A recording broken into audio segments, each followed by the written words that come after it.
আসসালামু আলাইকুম। সংবাদে আপনাদের সবাইকে স্বাগত জানাচ্ছি। আমি ফিরোজ তোহা। শুরুতেই সংবাদ শিরোনাম। বাংলাদেশের সর্বশেষ গুরুত্বপূর্ণ আপডেট সংবাদ আপনাকে স্বাগত। শুরুতেই সংবাদ শিরোনাম, পরে বিস্তারিত।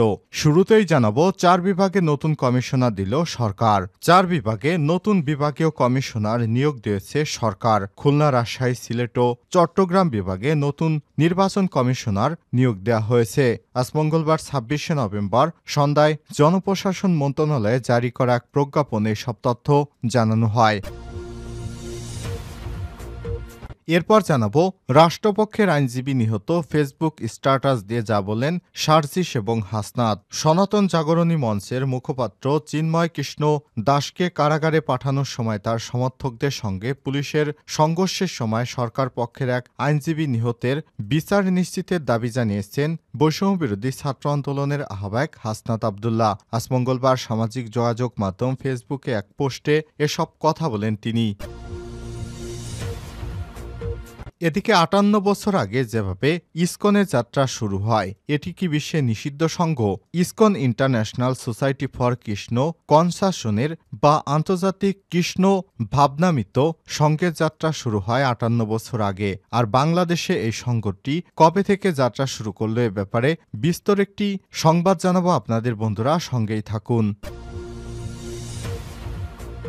এবারে জানাবো, খুলনায় শিক্ষার্থী এবং ইসকন সদস্যদের পাল্টাপাল্টি বিক্ষোভ। দেশের সাম্প্রতিক অস্থিতিশীল পরিস্থিতির জন্য আওয়ামী লীগ ও দলটির দোসরেরা ইসকনকে দায়ী করে খুলনায় শিক্ষার্থীদের বিক্ষোভ কর্মসূচি পালিত হয়েছে। এ সময় ইসকন নেতা চিন্ময় কৃষ্ণ দাসের মুক্তির দাবিতে বিক্ষোভ করেছে ইসকনের নেতাকর্মীরা।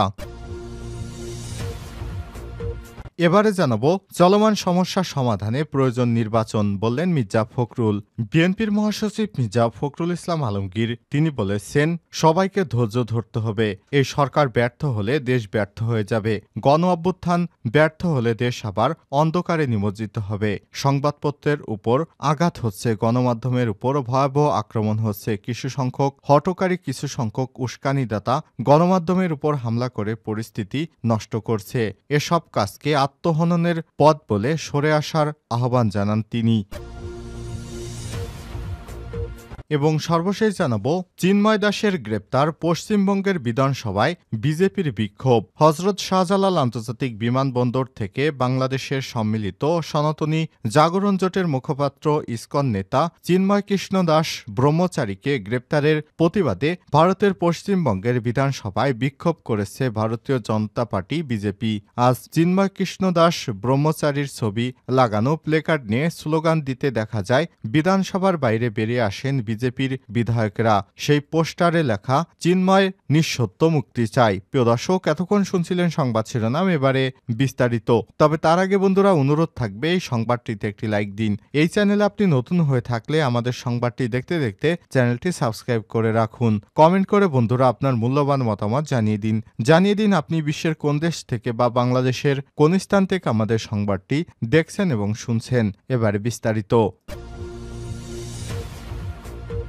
4 বিভাগে নতুন কমিশনার দিল সরকার। 4 বিভাগে নতুন বিভাগীয় কমিশনার নিয়োগ দিয়েছে সরকার। খুলনা, রাজশাহী, সিলেট ও চট্টগ্রাম বিভাগে নতুন কমিশনার নিয়োগ দেওয়া হয়েছে। মঙ্গলবার 26শে নভেম্বর সন্ধ্যায় জনপ্রশাসন মন্ত্রণালয় জারি করা প্রজ্ঞাপনে সব তথ্য জানানো হয়। স্বরাষ্ট্র মন্ত্রণালয় সুরক্ষা সেবা বিভাগের অতিরিক্ত সচিব সংযুক্ত মোহাম্মদ ফিরোজ সরকারকে খুলনায়, তথ্য ও যোগাযোগ প্রযুক্তি বিষয়ক অতিরিক্ত সচিব খন্দকার আজিম আহমেদকে রাজশাহীতে, বিশেষ ভারপ্রাপ্ত কর্মকর্তা পদোন্নতিজনিত অতিরিক্ত সচিব খান মোহাম্মদ রেজাউন নবীকে সিলেটে এবং স্বাস্থ্য সেবা বিভাগের অতিরিক্ত সচিব সংযুক্ত ডক্টর মোহাম্মদ জিয়াউদ্দিনকে চট্টগ্রামের বিভাগীয় কমিশনার নিযুক্ত করা হয়েছে। জনপ্রশাসন মন্ত্রণালয়ের মাঠ প্রশাসন 2 শাখার উপসচিব আমিনুল ইসলাম স্বাক্ষরিত এক প্রজ্ঞাপনে 4 বিভাগীয় কমিশনার নিয়োগের তথ্য জানা গেছে। রাষ্ট্রপক্ষের আইনজীবী নিহত ফেসবুক স্ট্যাটাস দিয়ে যা বলেন হাসনাত এবং সার্জিস। সনাতন জাগরণী মঞ্চের মুখপাত্র চিন্ময় কৃষ্ণ দাসকে কারাগারে পাঠানোর সময় তার সমর্থকদের সঙ্গে পুলিশের সংঘর্ষের সময় সরকার পক্ষের এক আইনজীবী নিহতের বিচার নিশ্চিতের দাবি জানিয়েছে বৈষম্যবিরোধী ছাত্র আন্দোলনের আহ্বায়ক হাসনাত আব্দুল্লাহ। মঙ্গলবার ২৬শে নভেম্বর সামাজিক যোগাযোগ মাধ্যম ফেসবুকে এক পোস্টে এসব কথা বলেন তিনি। ফেসবুক পোস্টে হাসনাত আব্দুল্লাহ বলেন, আপনারা ধৈর্য ধরুন, শান্ত থাকুন, নিজেরা আইন হাতে তুলে নেওয়ার দরকার নেই।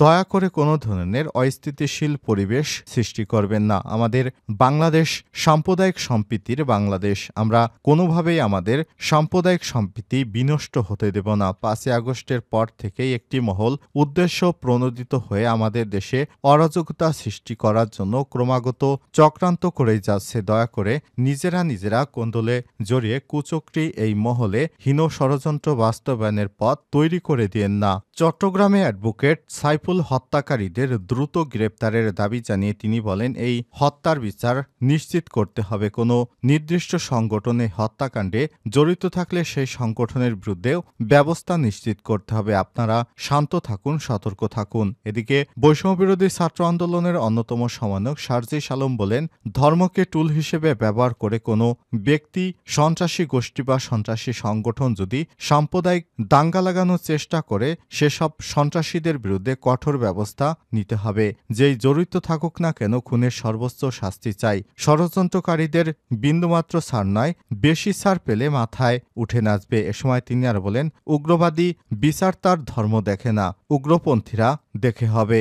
এর আগে মঙ্গলবার ২৬শে নভেম্বর বিকেলে চট্টগ্রাম আদালত প্রাঙ্গণে বাংলাদেশ সনাতন জাগরণী মঞ্চের মুখপাত্র অধ্যক্ষ চিন্ময় কৃষ্ণ দাস ব্রহ্মচারী সমর্থকদের হামলায় চট্টগ্রাম আদালতের সহকারী পাবলিক প্রসিকিউটর সাইফুল ইসলাম আলিফ নিহত হয়েছেন। ৫৮ বছর আগে যেভাবে ইসকনের যাত্রা শুরু, এটি কি বিশ্বে নিষিদ্ধ সংঘ?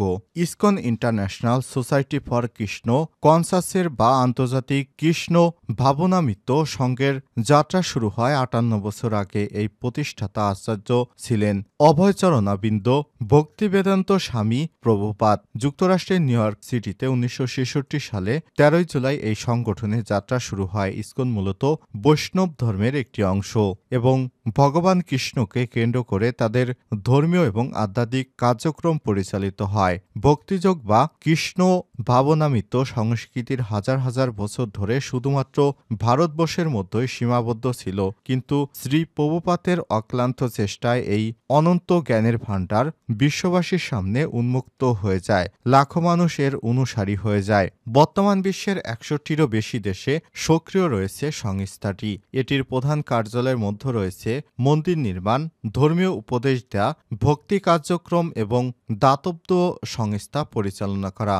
বাংলাদেশে যাত্রা, বাংলাদেশে ইসকন খুবই সক্রিয় এবং দেশ জুড়ে বেশ কয়েকটি মন্দির পরিচালনা করে। ৭০-এর দশকের শুরুতে এই দেশে সংগঠিত কার্যক্রম শুরু হয় রাজধানী ঢাকার স্বামীবাগ মন্দির, যা বর্তমানে ইসকনের একটি গুরুত্বপূর্ণ কেন্দ্র হিসেবে পরিচালিত হচ্ছে। এটি সংগঠনটির প্রথম কেন্দ্রগুলোর মধ্যে অন্যতম। ইসকন বাংলাদেশ শাখা তাদের বিভিন্ন ধর্মীয় এবং সামাজিক কার্যক্রম পরিচালনা করে, যেমন ধর্মপ্রচার, মন্দির পরিচালনা এবং বার্ষিক রথযাত্রা উৎসবের আয়োজন। স্বামীবাগ মন্দিরের ভক্তরা নিয়মিত কৃষ্ণ মহামন্ত্র জপ করেন এবং ভগবানের সেবা করে থাকেন। বাংলাদেশ ছাড়াও ইসকন যুক্তরাষ্ট্র, ভারত, যুক্তরাজ্য, রাশিয়া, অস্ট্রেলিয়া, কানাডা, ব্রাজিল, দক্ষিণ আফ্রিকা, কেনিয়া, মালয়েশিয়া সহ আরও অনেক দেশে সক্রিয় রয়েছে। তবে বেশ কয়েকটি দেশে ইসকন নিষিদ্ধ রয়েছে, তার মধ্যে সিঙ্গাপুরে ইসকন নিষিদ্ধ রয়েছে। চিন্ময় গ্রেপ্তার এবং বাংলাদেশে বিক্ষোভ। সোমবার ২৫শে নভেম্বর ইসকন বাংলাদেশের মুখপাত্র অধ্যক্ষ চিন্ময় কৃষ্ণ দাস ব্রহ্মচারীকে গ্রেপ্তারের ঘটনায় হিন্দু সম্প্রদায় এবং ইসকনের ভক্তদের মধ্যে ক্ষোভ ছড়িয়ে পড়েছে। দেশের বিভিন্ন সংবাদ মাধ্যমে বলা হয়েছে, তিনি বাংলাদেশের সংখ্যালঘু সম্প্রদায়ের উপর নিপীড়নের বিরুদ্ধে সরব ছিলেন এবং তার অধিকারের পক্ষে শান্তিপূর্ণ আন্দোলনের নেতৃত্ব নেতৃত্ব দেন। মামলার অভিযোগে আরও বলা হয়েছে, এই কার্যক্রমের মাধ্যমে ইসকন রাষ্ট্রকে অকার্যকর করা ষড়যন্ত্র করেছে। চিন্ময় কৃষ্ণ দাস ছাড়াও আরও 18 জনের বিরুদ্ধে রাষ্ট্রদ্রোহিতার মামলা করা হয়। আইন প্রয়োগকারী একাধিক সংস্থা এসব অভিযোগের ভিত্তিতে তদন্ত শুরু করে দিয়েছে এবং কয়েকজনকে গ্রেপ্তার করা হয়। মামলাটি দণ্ডবিধির বিভিন্ন ধারায় দায়ের করা হয়েছে, যার মধ্যে রয়েছে রাষ্ট্রদ্রোহের অভিযোগ ধারা 120/খ, 124/ক, 153/ক, 109 ও 134। এ মামলাটি চট্টগ্রামে বিশেষ করে সনাতন সম্প্রদায়ের মধ্যে চরম বিতর্ক বিক্ষোভের জন্ম দিয়েছে। ইসকন কোন দেশে নিষিদ্ধ? ইসকন কিছু দেশে নিষিদ্ধ বা এদের কার্যক্রম সীমাবদ্ধ করা হয়েছে, তবে অধিকাংশ ক্ষেত্রে এটি সাধারণত স্থানীয় রাজনৈতিক বা ধর্মীয় মতাদর্শের সঙ্গে সংঘর্ষের কারণে আরোপ করা হয়েছে। রাশিয়ার কয়েকটি অঞ্চলে ইসকনের কার্যক্রম নিষিদ্ধ আরোপ করা হয়েছে, বিশেষ করে তাদের শাস্ত্র ধর্মীয় বই বিতরণ নিয়ে বিতর্ক চরমে উঠেছে। কাজাখস্তানে এবং তুর্কমেনিস্তানের মতো এশিয়ার দেশগুলোতে ইসকনের কার্যক্রমের উপর কঠোর নজরদারি জারি করা হয়েছে। কিছু মুসলিম অধ্যুষিত দেশে ইসকনের কার্যক্রমে বাধা দেওয়ার অভিযোগ রয়েছে, তবে নিষিদ্ধ করা হয়নি। ইসকন বিশেষত হিন্দু বা সনাতনদের ধর্মীয় একটি প্রতিষ্ঠান, যার মূল হল বাংলাদেশে জাতীয় পতাকার অবমাননা করা।